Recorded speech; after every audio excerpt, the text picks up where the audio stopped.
पहली कियरिया में जो बोयो बाबा, दूसरी कियरिया में धान, तीसरी कियरिया में बेटी के बाबा, दिहले कुंवारी कन्यादान।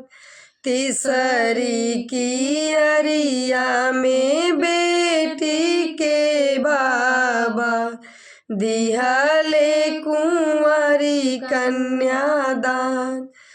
अब जीनी हथवा बटोरा मोरे बाबा, आई धर्म कई बार।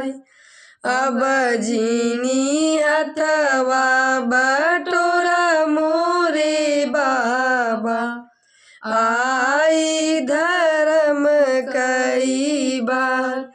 पहली कियरिया में जो बोयो पापा, दूसरी कियरिया में धान।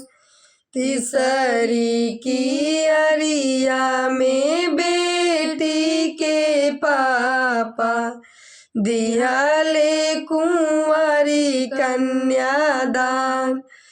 अब जीनी हथवा बटोरा मोरे पापा, आई धर्म कई बार।